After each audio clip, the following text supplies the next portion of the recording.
오늘 하나님께서 우리에게 주시는 말씀은 누가복음 18장 31절에서 43절까지 말씀입니다.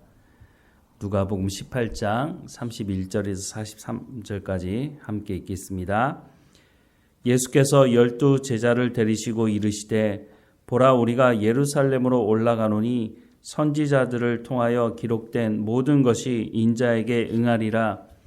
인자가 이방인들에게 넘겨져 희롱을 당하고 능욕을 당하고 침뱉음을 당하겠으며 그들은 채찍질하고 그를 죽일 것이나 그는 3일 만에 살아나리라 하시되 제자들이 이것을 하나도 깨닫지 못하였으니 그 말씀이 감추었으므로 그들이 그 이르신 바를 알지 못하였더라.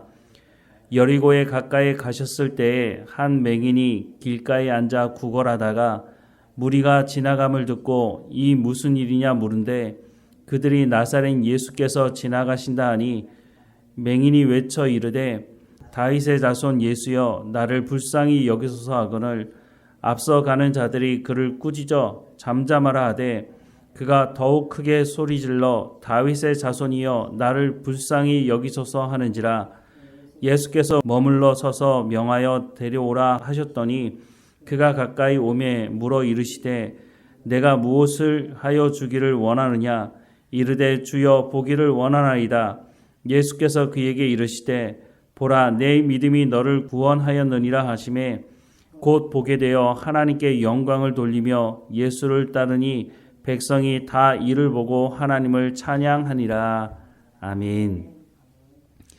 예수님께서 자신의 죽음에 대해서 세 번째 말씀을 하고 계십니다. 31절부터 33절 말씀에 보면 예수께서 12 제자를 데리고 이르시되 보라 우리가 예루살렘으로 올라가노니 선지자들을 통하여 기록된 모든 것이 인자에게 응하리라. 인자가 이방인들에게 넘겨져 희롱을 당하고 능욕을 당하고 침뱉음을 당하겠으며 그들은 채찍질하고 그를 죽일 것이나 그는 3일 만에 살아나리라 하시되 라고 말씀을 하십니다. 예수님은 자신의 죽음에 대해서 말할 뿐만 아니라 부활에 대한 말씀도 분명히 하고 계십니다. 그런데 제자들 중 그 누구도 예수님의 이 말씀을 귀담아 듣는 사람들이 없었다는 것입니다. 귀담아 듣지 않는 정도가 아니라 예수님께서 예루살렘을 올라가실 때에 심지어는 자기 어머니까지 대동해서 예수님 예루살렘에 올라가시면 내 자녀들을 기억해달라고, 그래서 한 사람은 좌편에 한 사람은 우편에 앉게 해달라고 요구까지 하죠.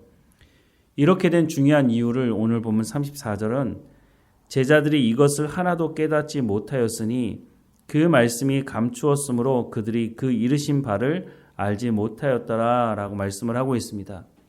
그런데 이 말씀 곰곰이 좀 생각해 볼 필요가 있는데요. 제자들이 예수님을 3년 동안 따라다니면서 예수님의 말씀을 듣지 않았습니까?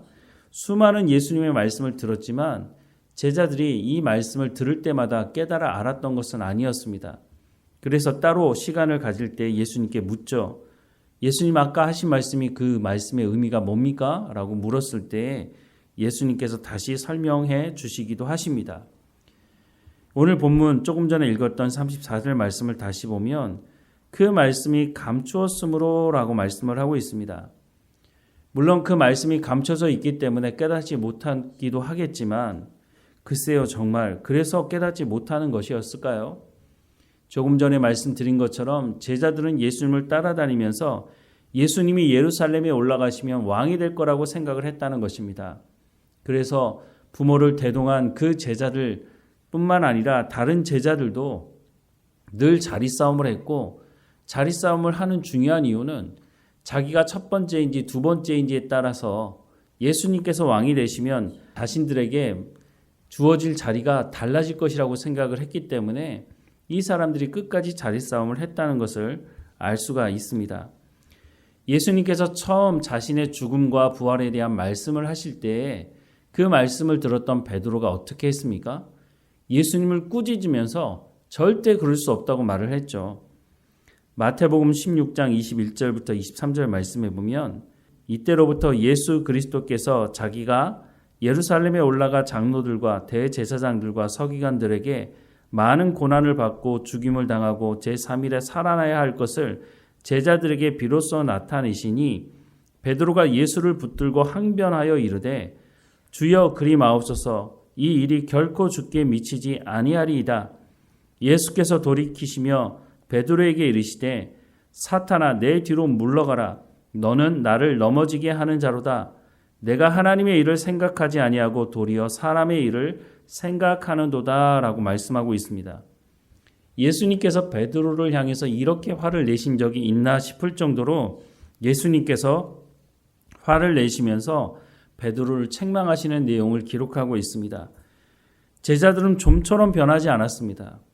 예수님의 말씀을 직접 보고 예수님이 행하시는 일을 직접 보고 목격했지만 제자들은 그 생각을 좀처럼 바꾸지 않았다는 것입니다. 예수님의 말씀을 그렇게 많이 듣고도 변하지 않은 이유가 어디 있을까요? 예수님의 말씀을 들을 마음이 없는 것입니다. 모든 목적이 자기가 한 자리, 자기가 높은 자리에 올라갈 수 있겠지라고 하는 그 생각 때문에 예수님이 아무리 말씀을 하셔도 한 귀로 듣고 한 귀로 흘리게 되는 것이죠. 오늘 본문에 보면 이런 제자들과는 전혀 다른 상반된 모습을 보여주는 한 사람이 등장합니다. 그런데 이 사람을 소개하는 것을 보면 앞을 보지 못하는 시각 장애인이었다고 말씀합니다.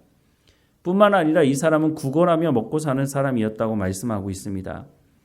35절부터 말씀을 보면 여리고에 가까이 가셨을 때에 한 맹인이 길가에 앉아 구걸하다가 무리가 지나감을 듣고 이 무슨 일이냐 물은데 그들이 나사렛 예수께서 지나가신다 하니 맹인이 외쳐 이르되 다윗의 자손 예수여 나를 불쌍히 여기소서 하거늘 이라고 말씀을 하고 있습니다.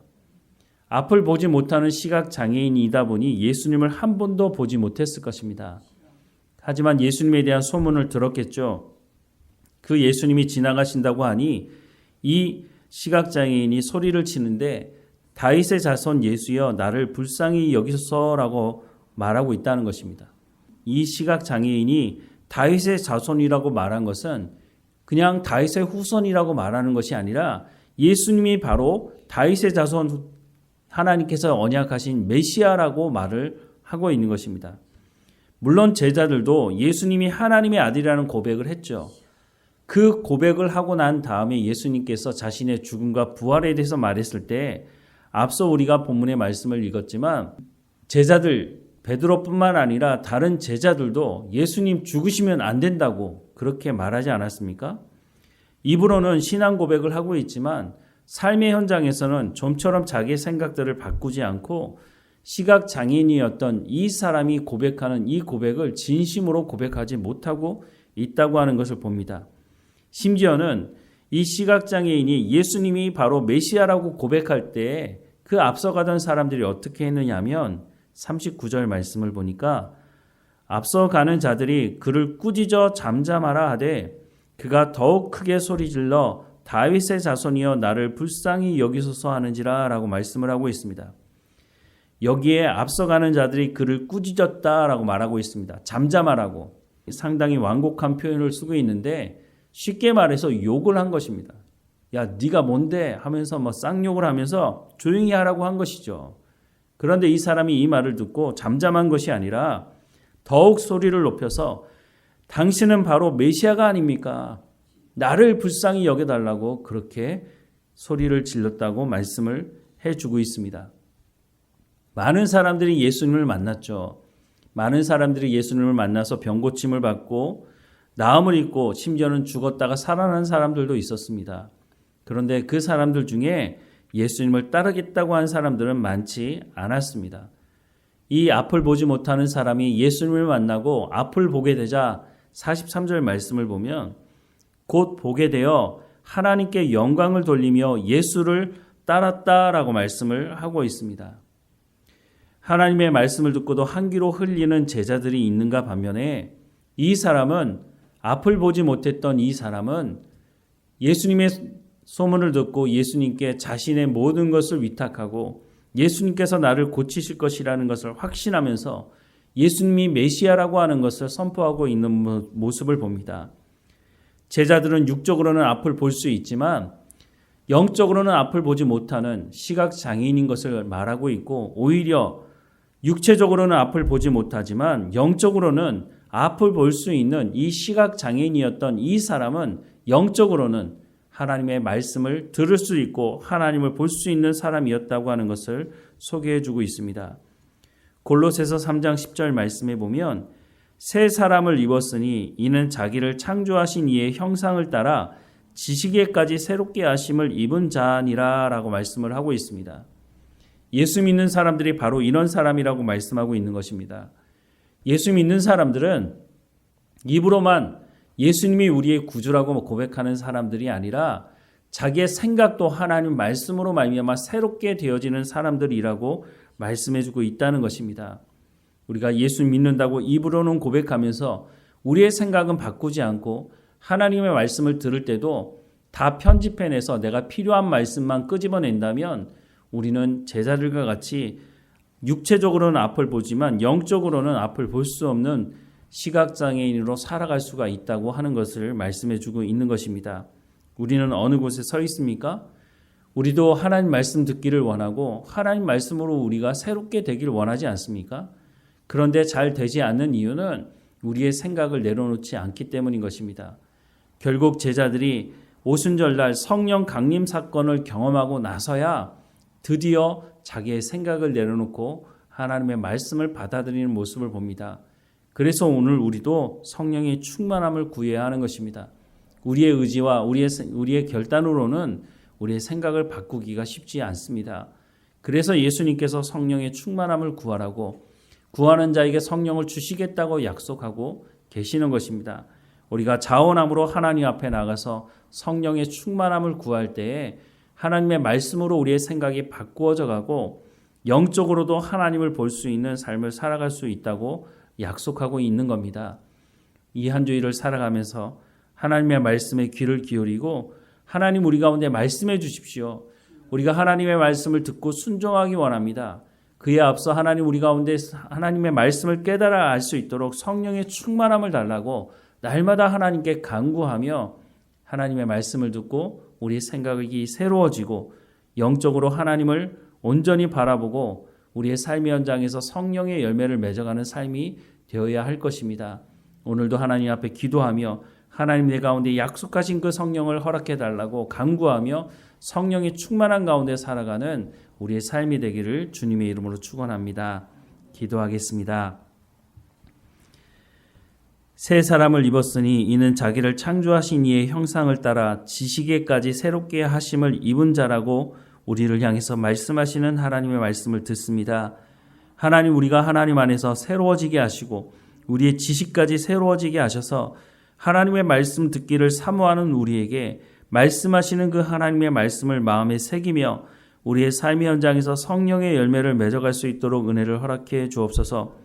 우리가 사람의 일이 아닌 하나님의 일을 위해 사용되어지게 하시고 우리가 하나님의 일을 행할 수 있도록 날마다 성령의 충만한 가운데 진리 가운데 인도함 받게 하시고 하나님의 말씀, 약속의 말씀을 온전히 붙들고 살아가는 우리의 삶이 될 수 있도록 은혜를 허락해 주옵소서.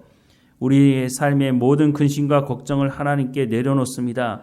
하나님 주시는 참 평안과 기쁨과 감사함으로 살아가는 우리의 삶이 될 수 있도록 오늘도 성령의 충만함으로 우리와 함께 해주시고 그 성령의 충만함을 통해서 하나님께 감사하는 우리의 삶이 될 수 있도록 열매 맺는 삶이 될 수 있도록 하나님 은혜를 허락해 주옵소서.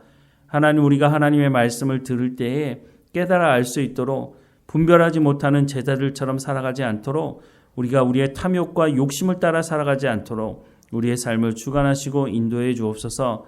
오늘도 우리 가운데 맡겨진 모든 일에 충성을 다하며 감사하며 하나님께 영광이 되는 삶이 될 수 있도록 인도해 주옵소서. 우리가 삶을 살아가는 삶의 현장에서 우리가 복음을 증거하는 증인의 역할을 감당할 수 있도록 또한 우리의 입술과 우리의 손과 발을 사용하셔서 하나님의 영광이 하나님의 복음이 증거될 수 있도록 하나님 인도해 주옵소서. 하나님 우리의 자녀들 어느 곳에 있든지 하나님 함께해 주시고 하나님의 말씀에 끼어 있도록 하나님 말씀을 듣고 순종하며 하나님의 은혜 가운데 살아가는 우리의 자녀들 될 수 있도록 하나님의 부르심에 합당한 삶을 살아가는 우리의 자녀들 될 수 있도록 하나님 붙들어 주옵소서. 하나님 나를 통해서 믿음의 가문을 일으켜 세워주셨사오니 믿음의 본을 보이는 우리의 삶이 될 수 있도록 또한 인도해 주옵소서. 늘 우리와 함께 하시는 하나님께 감사하고 예수님의 이름으로 기도드립니다. 아멘.